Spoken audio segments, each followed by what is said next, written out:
Hello and welcome to What the F Just Happened Today, your essential guide to the daily shock and awe in national politics. I'm Joe Amditas. Let's get to it. It's Friday, June 25th, 2021. Welcome to day 157.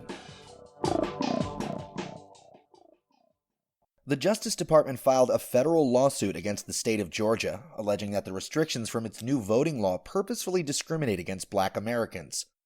Georgia's Election Integrity Act, which was passed in the Republican-led state legislature on a party-line vote and then signed into law by Republican Governor Brian Kemp in late March, changed how voters can cast their votes. It also imposed new limits on the use of absentee ballots, made it a crime for outside groups to provide food and water to voters waiting in the polling stations, replaced the state's signature verification system for absentee ballots with an ID-based system, and handed greater control over election administration to the state legislature.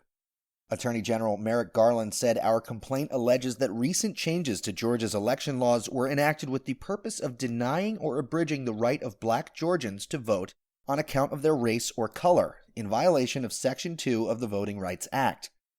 Kristen Clark, the head of the department's Civil Rights Division, said several of the law's provisions were passed with a discriminatory purpose that would disproportionately push more Black voters to in-person voting, where they will be more likely than white voters to confront long lines. Meanwhile, former Minneapolis police officer Derek Chauvin was sentenced to 22 years and 6 months in prison for murdering George Floyd.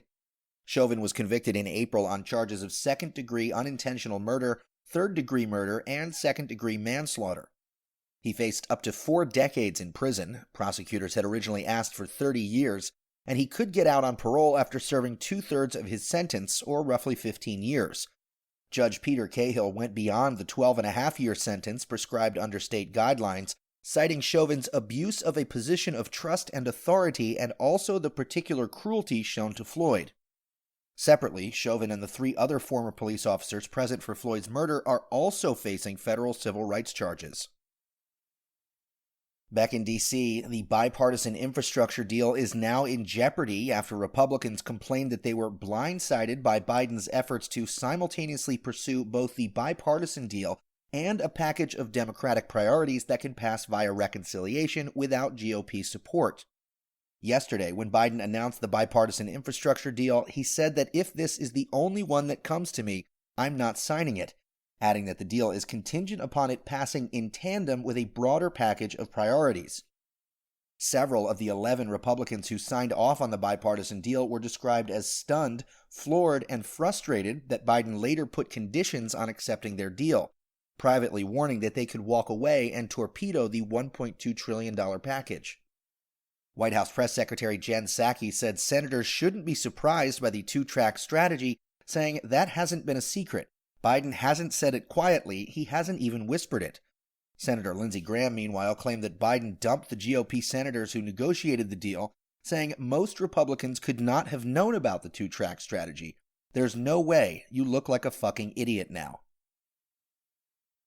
Moving on, the Manhattan District Attorney's Office informed Trump's attorneys that it is considering criminal charges against the Trump Organization.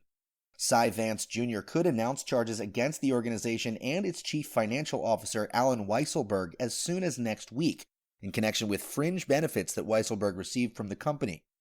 Investigators have also been probing Matthew Calamari, Trump's bodyguard, who is now the company's chief operating officer, over whether he received tax-free fringe benefits from the company as well. It would be unusual for a DA's office to indict a company only for failing to pay taxes on fringe benefits. Meanwhile, nearly all COVID-19 deaths in the United States are now among those people who are not vaccinated. Roughly 63% of eligible Americans 12 and older have received at least 1 dose of the vaccine, and 53% are fully vaccinated, according to the CDC. Breakthrough infections in fully vaccinated people accounted for less than 1,200 of more than 853,000 hospitalizations, or about 0.1%. And finally, the House voted to repeal a Trump-era rule that rolled back regulations of the methane emissions from oil and gas industries. The final vote was 229 to 191, and it now heads to Biden's desk for his signature. The Senate passed the resolution at the end of April under the Congressional Review Act. That's all for now. You can find the links and sources for all of these stories on the main website. And as always, visit whatthefjusthappenedtoday.com for the latest news and headlines. Until next time, I'm Joe Amditas.